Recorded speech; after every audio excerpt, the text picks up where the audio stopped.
keluarlah kebijakan dari seorang Bapak Haritanu ini yang bilang ngeboikot si Atta Halilintar.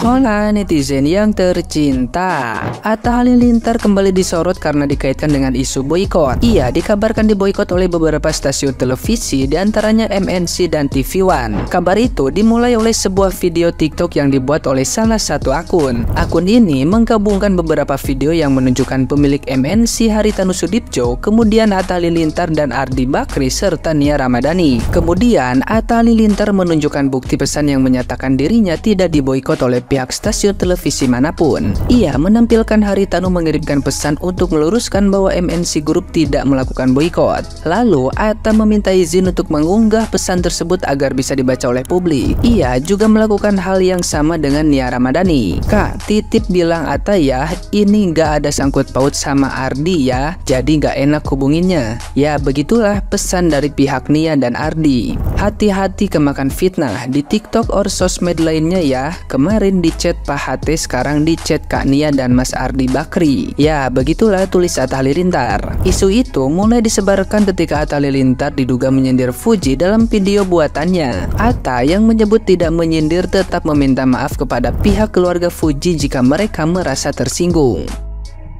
Nah, gimana nih menurut netizen yang terhormat? Silahkan berkomentar ya.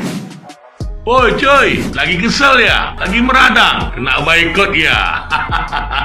Makanya jadi orang jangan songong coy. Harta baru secuil aja lo, lagu aja tengil bener coy. Masih mending lo diboikot sama satu orang, itu aja udah kelimpungan lo. Bagaimana lo kalau diboikot sama jutaan manusia lo, plus diboikot sama Tuhan? Kebayang kan? Hai, lu udah tahu belum berita tentang Atta Halilintar yang diboikot sama MNC berseteru sama Pak Haritanu? Karena kalau lu belum tahu, kita nggak bakal nyambung nih obrolan. Oke? Jadi gini ceritanya, karena kontroversial dari Atta Halilintar dari video yang soal senggol Fuji, terus ngeungkit aib dari almarhumah Vanessa dengan repostannya di Instastory gitu ya. Nah, keluarlah kebijakan dari seorang Bapak Haritanu ini yang bilang ngeboikot si Atta Halilintar gitu. Ditanggapin lah sama si Atta Halilintar ini pas ditanya pers, keluarlah statement dia. Statement lu jadinya digoreng nih sama pers juga, yang mengatakan bahwa ada sifat ancaman ke Bapak Haritanu nih, dengan berkata bilang akan ngebongkar rahasia-rahasia. Kalau ngeboikot kalian semua, gua akan ungkap rahasia. Penasaran juga sih maksudnya itu apa rahasianya, tapi itu nanti aja ya. Nah, sampailah di telinga Bapak Haritanu gitu lah ya kan. Gak terima lah nih, emosi juga nih si Bapak gitu ceritanya. Nah, ada rencana pelaporan polisi gitu. Aduh, gue gak ngerti ya. Udah dari video kontroversial lu soal senggol Fuji lah, ngungkit aib almarhumah lah, sekarang MNC. Lu kenapa sih bang? Serius deh, gue tuh mau nanya, lu tuh ada apa gitu loh? Apakah lu under pressure sampai lu tuh gak bisa kontrol diri juga? Lu ada apa? Mendingan lu diem deh, diem gitu loh. Kalau lu udah tahu statement lu tuh bakal digoreng, bikin kontroversial, mendingan lu diem. Karena kasihan keluarga lu juga yang bakal dibawa-bawa sama netizen raya ini gitu loh. Udah ye, jangan rusak citra lu makin jauh gitu. Better lu sekarang diem, lu simak, lu minta maaf kalau memang lu udah salah. Kagak dosa bang minta maaf kalau memang kita ada salah gitu loh. Andai kata pun kita nggak tahu salah kita apa, udah kita ngalah. Ngalah bukan berarti kalah bang. Udah ye, lu mendingan minta maaf ya, biar nih suasana kagak makin runyem. Ye, gue juga nontonnya berita-berita tentang lu semua nih di FYP gue tuh runyem sendiri juga gue. Kayak gue tuh bingung lu kenapa. Ye, udah ye, semoga baik-baik aja ye. Ketika apa yang kita lakukan di kehidupan ini, kita pasti pahamnya. Kita diberi akal, jiwa, rasa, pikiran yang bagaimana, dan kita juga punya pengalaman hidup. Pengalaman hidup inilah menjadikan landasan kekuatan bagi kita menjadi seseorang di muka bumi ini.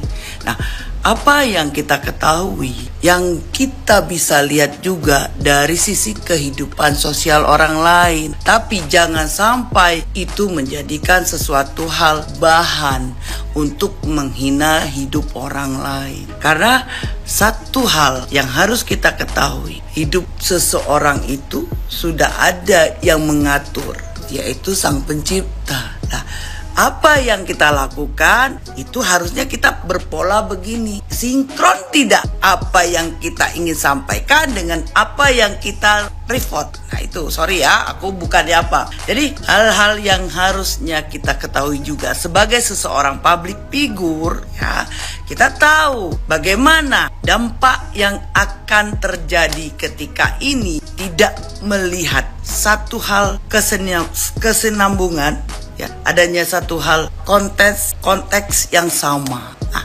jadi ini bukan sesuatu hal fitnah yang dilakukan oleh netizen, karena ada hal yang kita lihat, kita saksikan kok seperti ini. Nah, hal yang akan dilakukan tentulah sesuatu hal yang pastinya kritik, yang tapi kalau saya jujur, saya tidak ada sentimen pribadi, karena kritik ini yang saya rasakan saya harus lakukan ketika saya melihat ada sosok seorang anak kecil. Pantas tidak ini ya buat akun-akun bodong atau siapapun itu. Ada hal yang harus kita ketahui, Allah atau Tuhan itu punya kuasa penuh atas hidup seseorang. Takdir, maut, jodoh, apapun itu dia yang mengatur, Tuhan kita yang mengatur.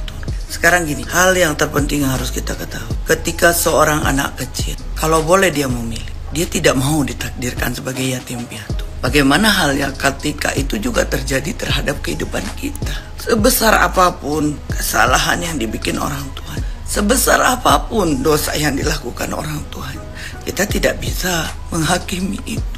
Apalagi orang tuanya sudah menjadi seorang mayit jenazah dan sudah dikubur. Di dalam alam kuburnya, seorang ibu yang kalian tuduh itu sudah mempertanggungjawabkan segala apa.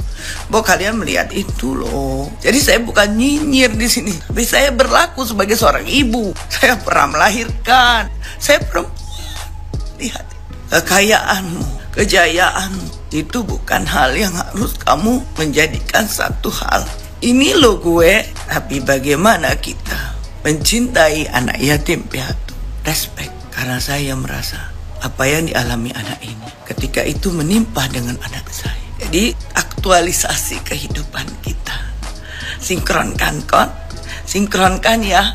Buat Pak Haji, Pak Haji, Anda menangis di depan Ka'bah, Anda membesarkan nama Allah, Anda melapaskan nama Allah. Saya di sini bukannya sok pintar, saya paling sulit, tapi di situ ada kecil, ada yatim ya.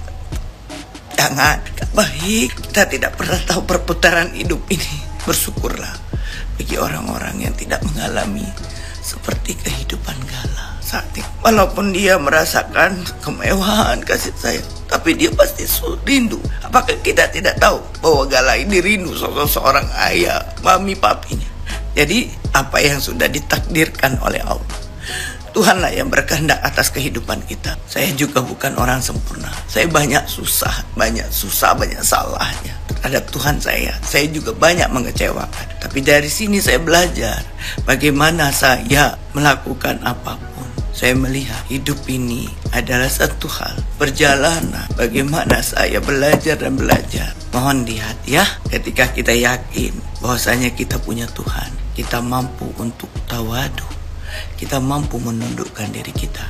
Saya bukan siapa-siapa, saya ada pemiliknya. Itu ya, buat teman-teman yang ngomongin saya nyinyir dalam hal apa sayang? Ketika saya menyampaikan bahwa itulah memang kebenaran yang kita sama-sama ketahui. Seorang anak yatim piatu sudah sewajarnya kita menyayangi. Karena itu anak pilihan yang datangnya dari Tuhan. Apalagi dia menjadi yatim piatu dalam keadaan masih kecil. Oke, terima kasih.